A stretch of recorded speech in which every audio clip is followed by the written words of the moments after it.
And here's why this is so valuable for someone like me. It would have never occurred to me that someone would change the original manuscript based on a copy, but that can happen. Well, and it happened here. Oh, it happens. When they think it's right, they're going to do it. They don't. Wow. Nothing stop them. That's amazing. That's absolutely amazing. Shalom and welcome to Hebrew Voices. I'm here today with Royal Skousen. Royal, thank you for coming and joining me on this program. I'm so excited. And one last thing in this pitch, guys, just so you understand who we're dealing with here, this is the Emmanuel Tov of the Book of Mormon. I mean, I don't think that's an exact, no, really. I mean, you're the guy. So the fact that you're joining me on my program, I'm really honored. Hey, let's look at this example. So there's a section that you talk about where the 1830 edition was typeset based on the printer's manuscript, but then proofread against the original. And only one signature. One signature that we know. So 22. Alma, well, let's look at this one. Alma 4210. I'll show you this on my screen here. These are notes I took from what you presented. So the original, the 1830 and 1837, have a preparatory state, but the printer's manuscript has a probationary state. And what that shows is 1830, although it was typeset from the printer's manuscript, and I guess we can see that because of how the printer's manuscript is marked up. Yes, the printer's mark shows that they've used the printer's mark to do the 1830. And very often, though, you can look at the typeset version and see extra spacing, like in this one, that the extra spacing in the 1830 showing that they had changed it. So they originally set probation. Whoa, wait a minute. When you say, what you're saying is the first printed page off of the printing press had probationary state, and then they cut it out? Yeah, that was the proof sheet. The proof sheet, instead of comparing it against their copy, which was the printer's manuscript, they somehow did it against the original. And they saw that it was preparatory. They changed it. And when the typesetting occurred, you can see that they had a longer word there originally. Okay, now we have to, that's really cool. So now we have to find this. Okay, so hold on. So here we have. Now I don't know it. We'll see if this holds. We'll see if it holds. Alma 4230. Not sure. And I have to say, this isn't the easiest to use website.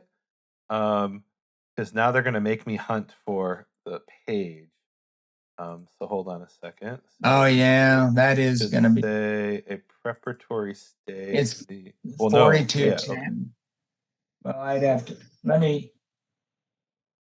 Okay, so it's going to be on page 337. Well, they've reset the. Yeah, you got to look at this.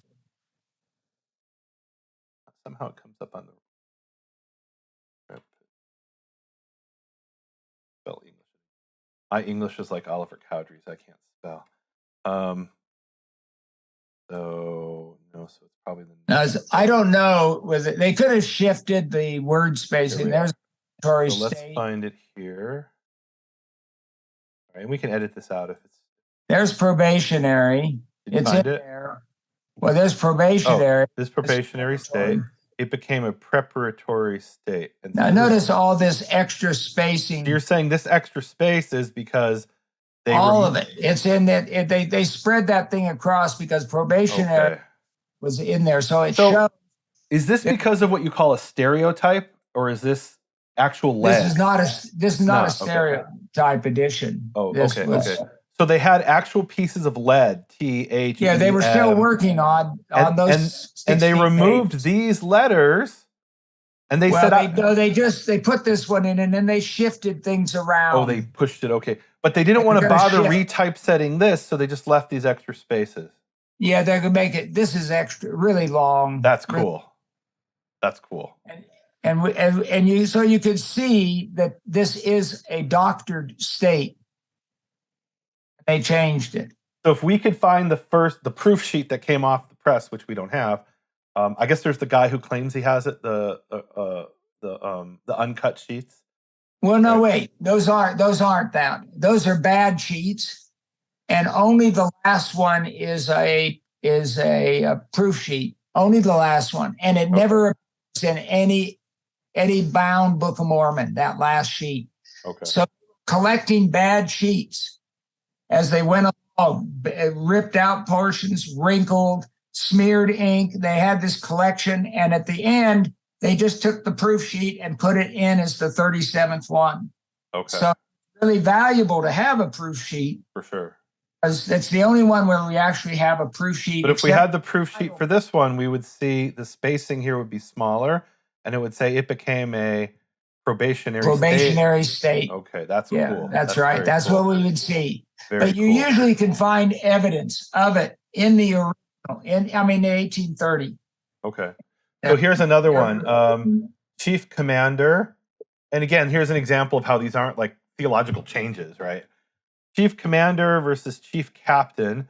Oh, and then here Joseph Smith reintroduced the error into the 1837. Yes, because he was working off the printer's manuscript. So he put back in Captain. Wow. In 37. That's amazing. But this next one is the really interesting one. Okay. Because the printer had put in, the 1830 typesetter had put O in accidentally somewhere. I think it's right. So this shouldn't. Oh, so this is. So here's my confusion. Oh, here is the original. So the original has, and now my son ye are called of God. The printer's manuscript has, and now my son ye are called of God. 1830 has, and now, oh, my son ye are called of God. That's right. The O is inserted by the typesetter. And then when proofing it against the original, they decide that they ought to put O into the original. Oliver writes it in there in pencil. You didn't. Your deal isn't good because if you see it in color, you see everything in color, and then the penciling in of the O, and it's in the wrong place. It's in the wrong place. He put it in the wrong place. It's so the current text has O there. I took it out, of course, but those are interesting. So that whole section, 6 has really influenced, and sometimes you can't. There are a couple places where you're not sure what really happened, but pretty much we can tell they caught errors, they corrected them, what they thought were errors, and they were. Commander and probationary, those were ones that needed to be fixed. And if they had done it every time, we'd have a much better. See, that is in pencil, and the rest of it's in ink. So in the 1830 edition, the typesetter, who wasn't even Mormon, put the O in, and then this has now been reintroduced from the 1830 edition Cowdery, back into the original manuscript in pencil. The original should read like the 1830. He's going backwards. So he puts in the O, but he puts it in the wrong place. O son. This is incredible. Oh, he put it in the wrong place. Oh, wow. So it should say, oh, my son. No, let's see. No, he's got my O son. And now my O son ye are called of God instead of, and now, oh, my son. Oh, wow. Yeah. That's amazing. So they added the O based on the 1830 edition, and they put it in the wrong place. That's right. And we know that because this is in pencil, and they use pencil in the print shop. Is that the idea? That's right. Pencil is in the print shop. Ink is outside the print. They have a basic good rule that not use a pen in the print shop. Okay. They use it for some of the take marks are in ink, but that's the only time you ever find it. So it's possible this was put in by the typesetter who put the O in here. No, that's Oliver Cowdery. That's Oliver Cowdery. Okay. He's the one doing the proofing against the original. Oh, okay. The 1830 says, oh, my son. Oh, that makes sense. I'm going to put it in. It must be a mistake. I'll put it in. And he put it in the wrong place. And put it in the wrong place. And here's why this is so valuable for someone like me. It would have never occurred to me that someone would change the original manuscript based on a copy. But that can happen. Well, and it happened here. Oh, it happens. When they think it's right, they're going to do it. They don't, nothing stop them. That's amazing. That's absolutely amazing. That is, wow. That's like mind-blowing stuff to me. So let's look at some other examples here. Oh, this is an interesting thing I want you to talk about, find it. So, okay, let's talk about here. Here the issue is some paratextual features. So That's right. This is at the end of First Nephi. First Nephi. Beginning of Second Nephi. It's a new book. Joseph Smith was telling his scribe when he saw the end of a section to write chapter. It didn't have any numbers. That's extra canonical. He knows he's going to need chapter numbers, so he just puts chapter, and there's no numbers. You just put in chapter. So this handwriting is in the same ink as this chapter. Where it says here chapter in the middle, this is in the flow of the text. Well, no, it isn't. It's the end of First Nephi and no, Second. What I'm saying though is was this written originally, or was this added into a blank space? No, it's original. It's on its own line. It's on its own line here. Complete line, just the word chapter in the same quill ink as before and after. Then later, Oliver Cowdery will come through and put in the chapter numbers. Okay. Somebody else was doing it and they got off on the chapter numbers, and only the typesetter fixed it. But putting them in, they're not canonical. So he started with a V and he's made some mistake. He crossed it out, put VIII. This is in heavier ink. It is not the same flow. It's heavier ink. So he says his quill dipped. And so he does that. Then he starts reading down here, Book of Nephi and an account and so forth.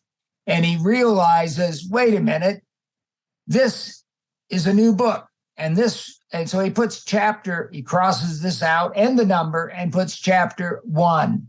Writes it all the same time. Well, that's over here where he writes chapter 1, right? Chapter 1. He put it in the wrong place because it really belongs after the preface. There's a preface here, and it should be down here.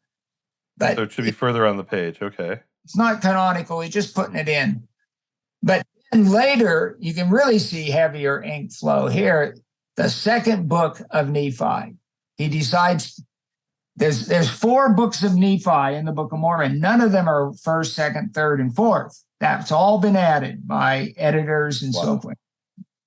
Oliver Cowdery added it here. So in the original, and what Joseph Smith, according to what you believe, read from the stone or the hat, said the Book of Nephi, and then somebody added the word second with a little caret symbol above the line. He did. Wow. That's Oliver. Wow. And now the important thing is, Joseph Smith, I don't believe Joseph Smith, he's reading off a text. He doesn't know what's going to follow. This is why he says write chapter here, because he came to an end and he could see that it was an end, however it was shown. And he said, write chapter. We've got a new chapter here. And then they went on. And only later when they came back, they said, well, we really don't have a new chapter here. We have a new book. And so Oliver's making adjustments for that. Okay. But this to me shows that Joseph isn't got this thing. He's not planning this thing out. And he should have known he was at the end of a book, but he doesn't know he's at the end of a book. But he knows he's at the end of some sort of section.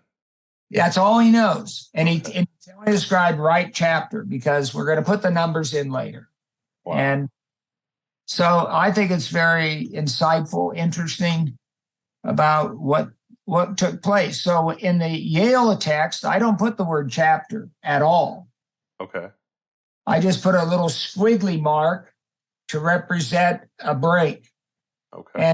And very often Oliver Cowdery did put a squiggly mark when he put chapter, like he put chapter and put squiggly and something. So I put squiggly alone, no chapter, because it's extra canonical, as I call it. Okay. And by extra canonical, I think you mean this wasn't revealed to Joseph Smith, the word chapter, but the space was. Is that right? The page was? Meaning the word chapter wasn't revealed to No, it wasn't. It's been added, I call extra added to the canonical text. Okay. Most people think that chapter belongs in the canonical text. It doesn't. And so I take them out and I only have the current LDS chapters and verses out in the margin. I don't even put the 1830 numbers at all. Right. So this is really interesting. So in your belief, something's being revealed to him, but everything from what he sees, even coming out of his mouth, there's not divine intervention. Now contrast that with the story of the angels coming and helping with the typesetting. Well, that's yes, of course. So that's the other extreme. Made up by people. They can't believe that these typesetters in 7 months did 5,000 copies of the Book of Mormon, but they did. And we have almost a daily we can see insight into what they're doing and their struggles and all the problems. These people have paper being delivered. They have Scotch Roman type being delivered from Scotland, when in fact it came from the United States. It wasn't made. And it's just a face. And, so there are some Mormons that can't believe that humans can do things. They got to have God intervening everywhere. And in the transmission of the text, we just find, I don't care what edition it is, there's not one reading where you can say, oh, the Lord told the prophet here that this should be this reading. Now, they do say that they make a change and the Spirit confirms to them that it's correct. Well, they may do that. I don't know whether it's really accurate or not. I don't ever base my decisions on anything like that. So if they send me once a deal saying, we want you to know that the first presidency and the quorum of the 12 apostles met in the temple on such and such a Thursday morning and approved this reading.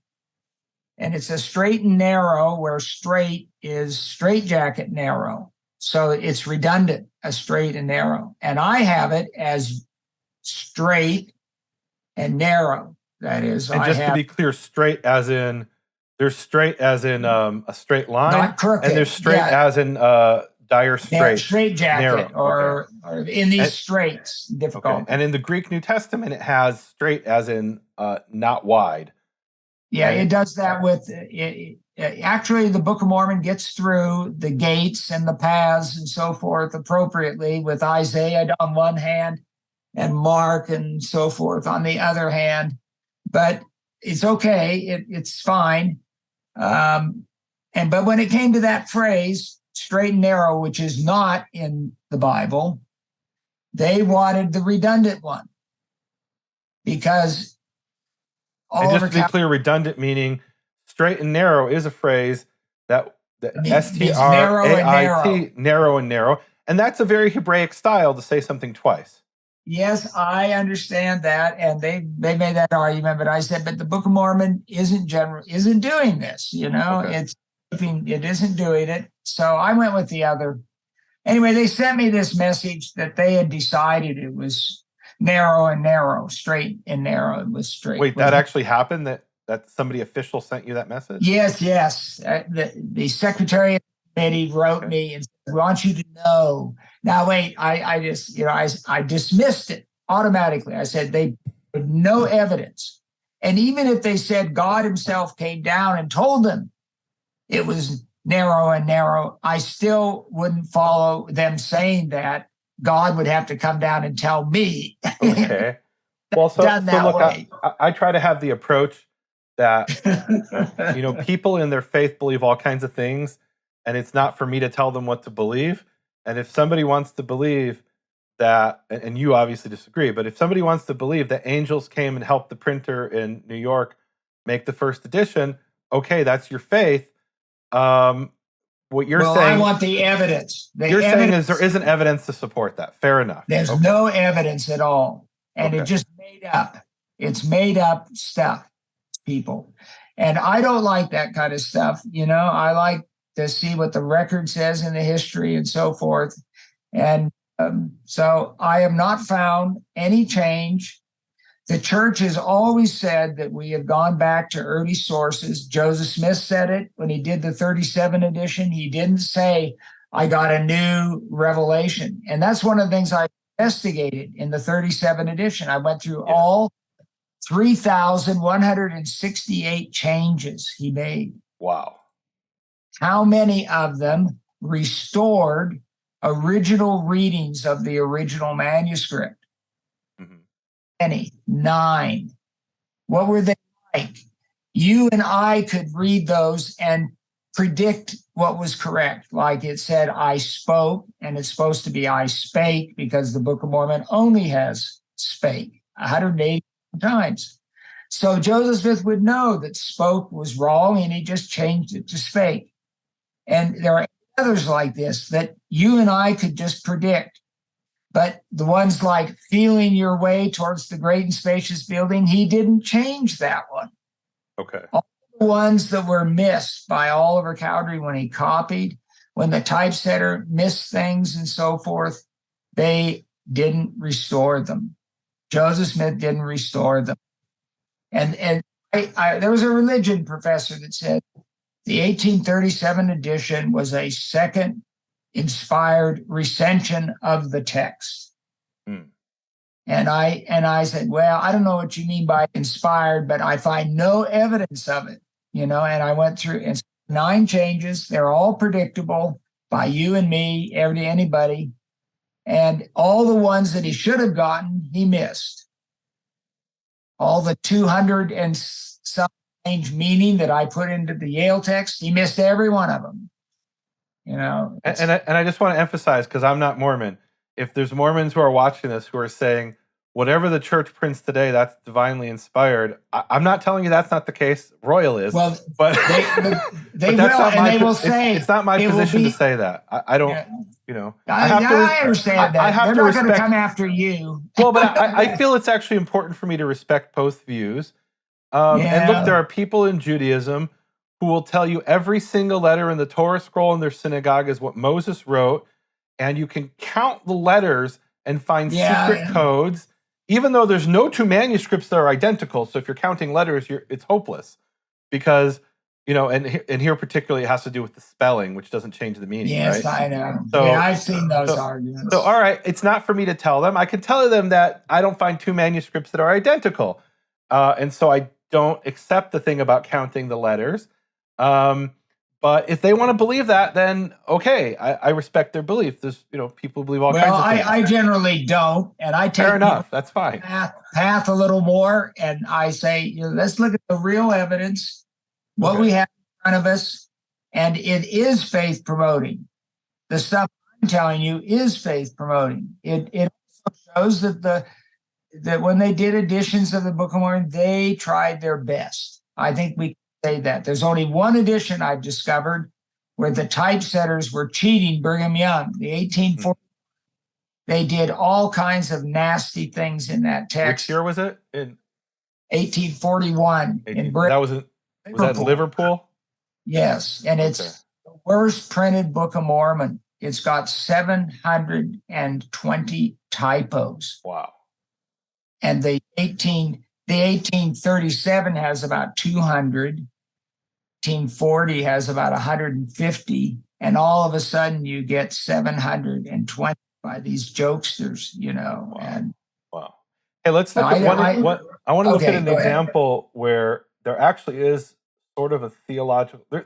Like a lot of the examples we're bringing, it doesn't really matter whether it's my son or just my son. It doesn't change anything. I know it doesn't. But look, from my perspective, I spend all day every day looking at, is the word Sukkot spelled with 2 vavs or 1 vav or no vav? And it doesn't change the meaning, but this is the bread and butter of Masoretic studies, which is my main thing. That's right. That's what I do too. But here's an example where it actually changes the meaning. It's Alma 39:13.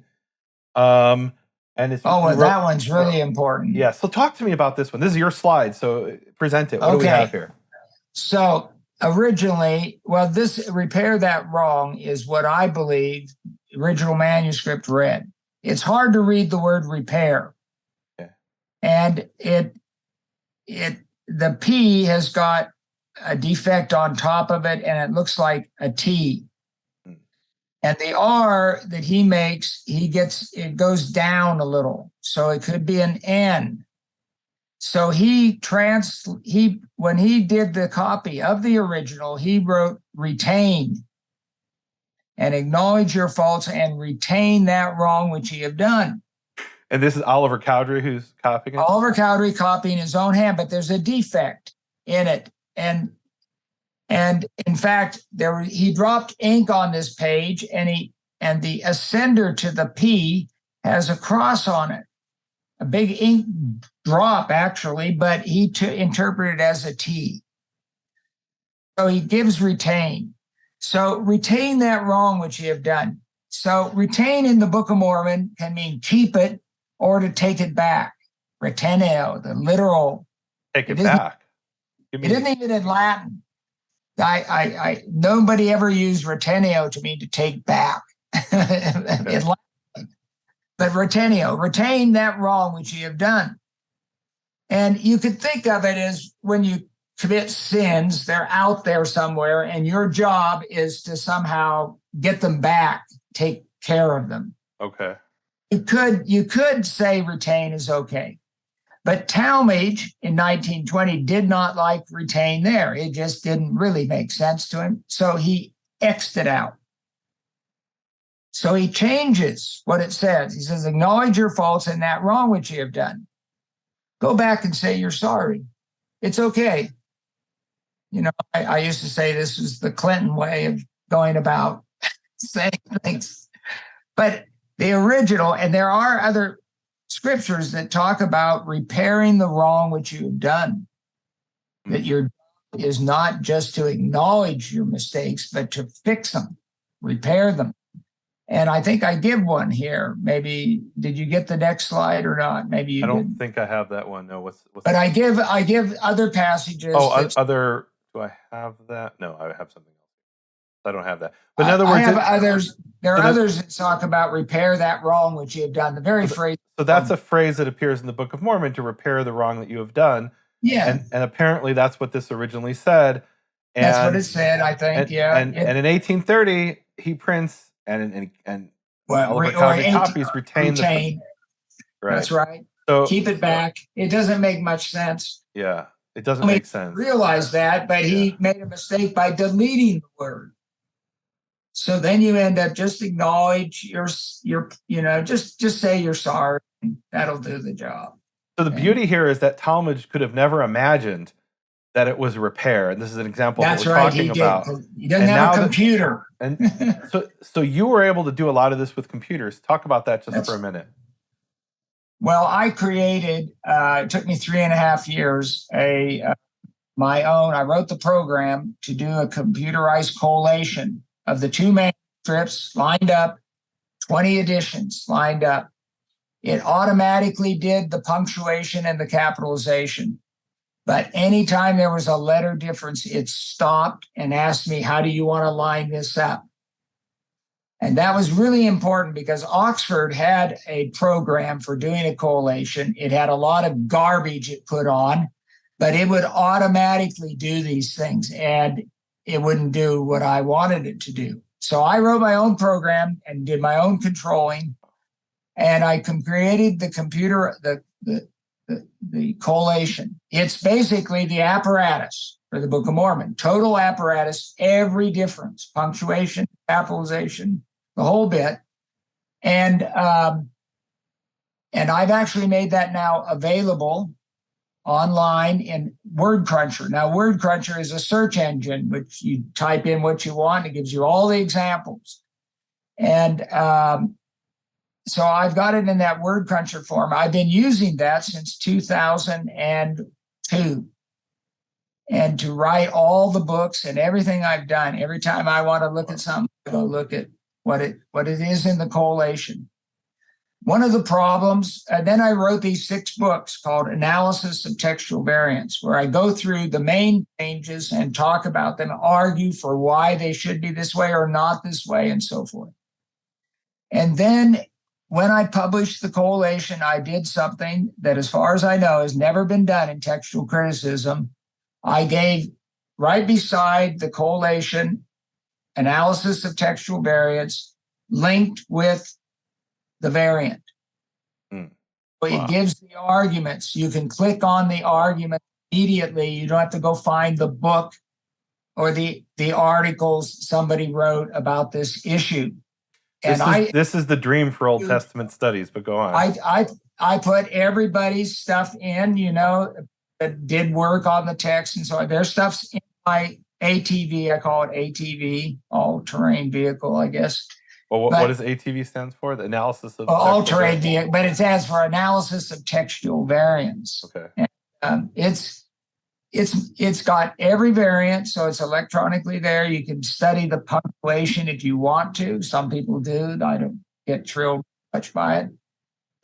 But having it linked to the commentary directly, because otherwise you're at the mercy of a critical text. You look at that apparatus, unless you know what Aleph means and A and B, right, and in the New Testament, you are up a creek. And you don't even know it for this book. Is Aleph really good or not? And it's actually worse than that, because when you do track some of these things down, you find out the manuscript doesn't say what they said it said in the. Well, yeah, that's Comfort has shown a lot of that stuff, and I like Comfort too, because he's got his commentary. But they're selective, and I've got it's pretty much there, and you can use the collation to make your own studies. So I made this available for $100 for people. I don't think people realize what I've given them. Wow. I gave a search engine that I've been using for 15 And just to put this in perspective, you have all the available manuscripts, all the printed editions. Am I most right? important. Yeah, the most important ones. Okay. Affect the text.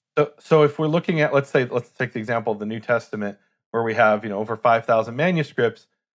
No individual actually has access to all those 5,000 manuscripts, whereas they have access to everything of significance, at least in the case of the Book of Mormon. That's amazing. That you have the full corpus of the textual. Yeah, the apparatus is complete. It really is there. And so, there are a few things that some people need to do. There's a Deseret alphabet version that they did in 1858 of the 1852 text. And but the only thing it would have in there is pronunciation of names. It would tell you how they were pronouncing names at a certain time. But that somebody else can study that. That's a master's thesis for somebody out there. That's right. Yeah. Or maybe a dissertation. I think the collation has been the really tremendous search engine, the key, me doing all the research which I've done, and having it all the time when I'm writing, I just click on ATV, do a search for the word I want. I get what I've written about it, so I remind myself what I've written about it. Yeah. Well, thank you so much for taking the time to talk to me. I really appreciate it. You have been listening to Hebrew Voices with Nehemia Gordon. Thank you for supporting Nehemia's McCore Hebrew Foundation. Learn more at nehemiaswall.com.